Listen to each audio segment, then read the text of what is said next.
Hi, I'm Christina Daves, serial entrepreneur, award-winning inventor, and the best-selling author of PR for Anyone, 100 plus affordable ways to easily create buzz for your business.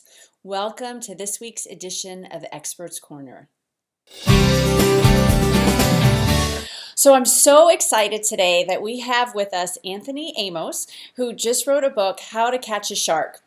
And for those of you who follow me, you know that I am such a believer that you can connect with anybody. It's all about networking. It's all about who you know, who they know. I've had insane success with it. And when I learned about Anthony, I had to bring him on because his story is unbelievable. He came from another country and the people he's connected with here in such a short amount of time. So I'm going to let him share his amazing story to inspire you all to realize that anything is possible. So welcome, Anthony, to Experts Corner. Well, thank you for having me, Christina. I really appreciate you reaching out and wanting me to be a part of your show or your model that you're working with. It's as I said to you earlier on, I was really excited that I was talking to somebody that's very much in line with my thought process on how to actually connect with not just anybody, but the right people that can really get you to another place so fast and so quick that you often ask yourself, why was I waiting around all that time not being in the right place? So it's great to be on your program. Good. So I just start with your story because you're obviously have an accent. You're not from here. We're not in Kansas anymore. But tell us what brought you here and just this amazing success you've had with connecting with some really huge business people here in the United States.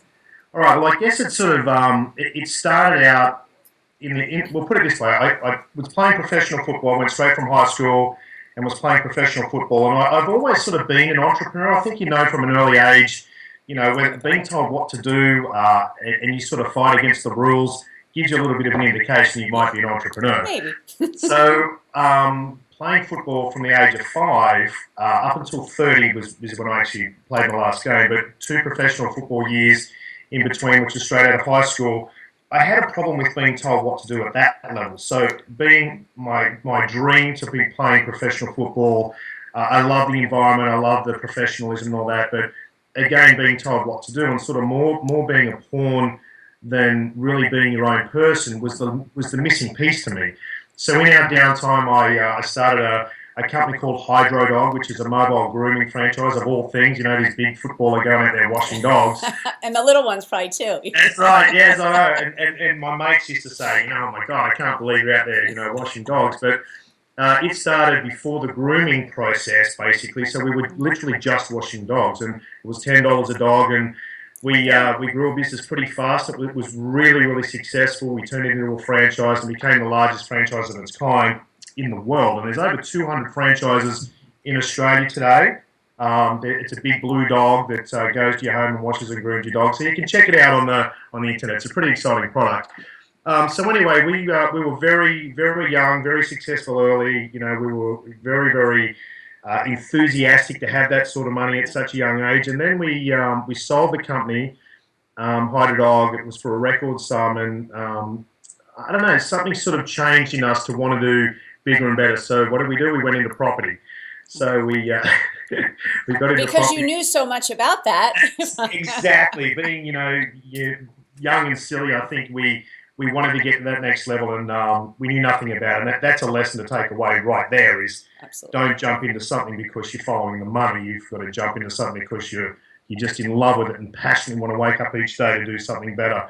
So the economy turned upside down, and we were in the middle of building a very large Ramada resort. It was a $100 million resort, and we were on track, and it was a bit of a big deal.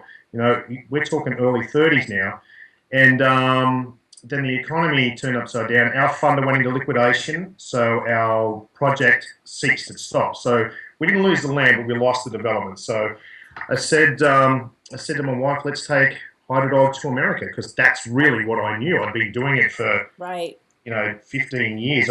We'd sold over 400 franchises, and when I say that, there were territories sold 3 and 4 and 5 different times in those areas. Some people sold them for profit, some people sold them because they didn't like it. So over that period of 10 years, we sold a lot. So I knew that business back to front. Right. So I said, let's go to America. A lot of dirty dogs in the U.S. You better believe it. You're talking like what is it, 1.5 billion dogs over here. It's just, it's Wow. insane. So I got to tell you, it wasn't easy. The decision was easy, but leaving your homeland, and I love this saying, there's two meanings to this saying. You say never burn a bridge, which means never ruin a relationship or something, which is what I live by. But burn the bridges behind you is a different story. So if you remember Troy, when Troy was invaded, they burned all the ships basically on the beaches and said, if you don't take over Troy, you're not going to get home. You're going to die. So that motivated them, obviously, to take over Troy. That's a little bit like us. So we pretty much sold everything up and had nothing left in Australia and just burned all the bridges behind us and came to America for this chance of hydro. I had no idea how I was going to do it. That's the God's honest truth. I just knew I could. So finding the right business partners and getting into the marketplace was pretty important. So that was the initial, what I didn't understand then about finding your right shark. I found the wrong shark because I was looking for the money to build and get Hydrodog up and running. Which a lot of people do. They see that, and they see that as the open door. Oh, well, they can fund my business, but that's not necessarily the right person to be in business with. No, and that's when I go into great detail with the book, is that people really, they feel something in their gut. Call it intuition or a funny feeling or enlightenment from the universe or whatever. Sometimes when you're speaking to someone, we spoke about this today, you and I are very, very in line with our principles and beliefs. We don't know where they came from for us to be in line like that, but it's true. Something brought us. Exactly, and you can feel that with people. And I knew that this was the wrong guy, but I thought I could get past that because we needed the money to fund the business. Right.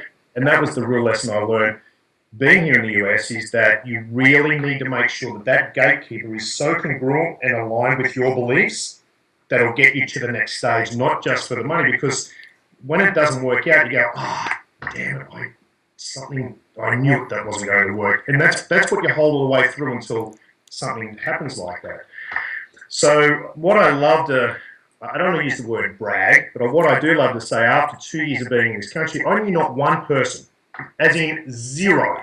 And to be in the circles and the relationships that I've got today, like Kevin Harrington, one of my best mates, off the Shark Tank. Yeah, how do you do that from another country? Come on. In 2 years. In 2 years. 2 years. Yeah. We're going into our little bit over our third now, but when you think of how infinite that time frame is to get into those sorts of circles that way, it just says a lot about the methodology of being congruent with somebody, adding value, and then once you wake up in the morning and go, oh, I love being in business with this person, that's what it's all about today. The old day of, being the dictator and, telling people what to... Everybody went through a massive crisis when the economy turned upside down. Whether you were in the front line or whether your children in the back line, there was a time frame of that family that went through some sort of a change or some sort of an adjustment. So you can't hurt people's feelings like you used to be able to, because they're a lot more hardened today. So you've got to come in with that niceness. And one really important thing you said, and you said really quickly, and we talked about it a lot, but it's adding value to that person.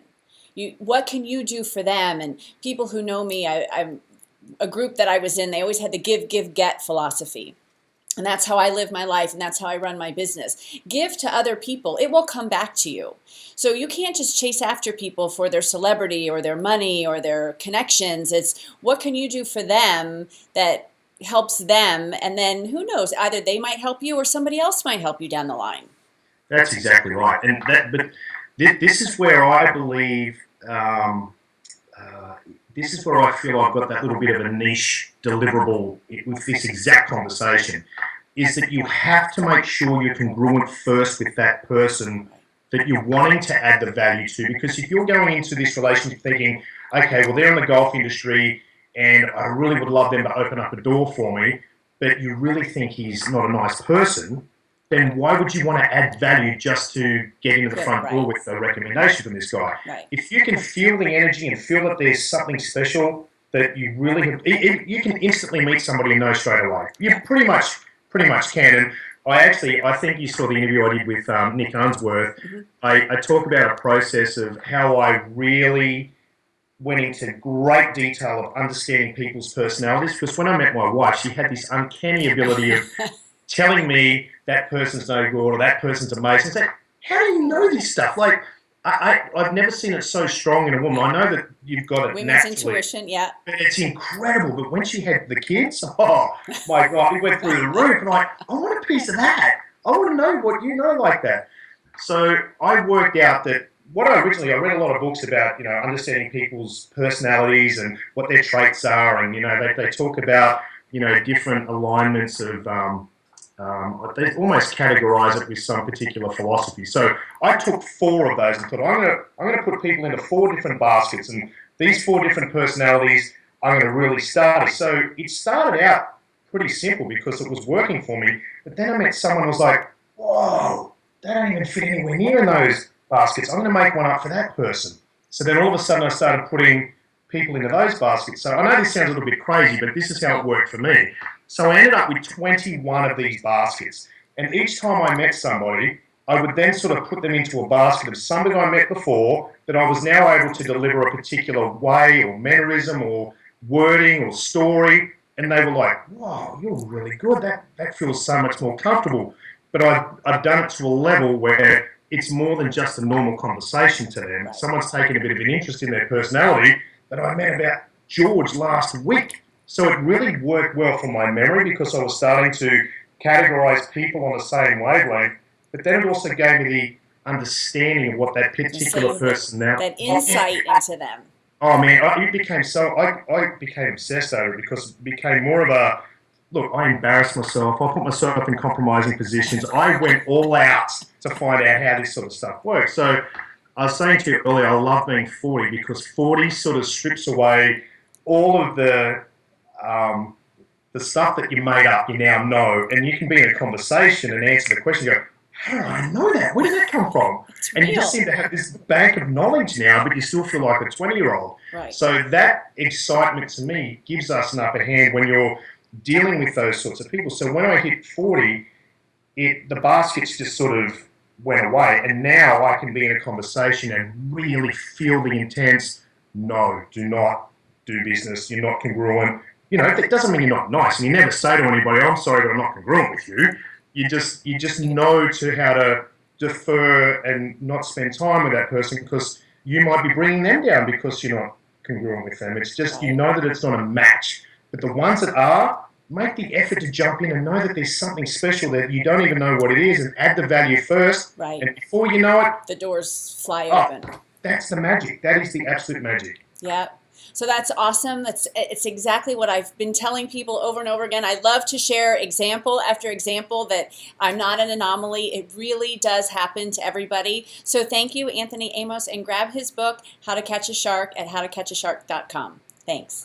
Thank you so much, Christian. I really appreciate it.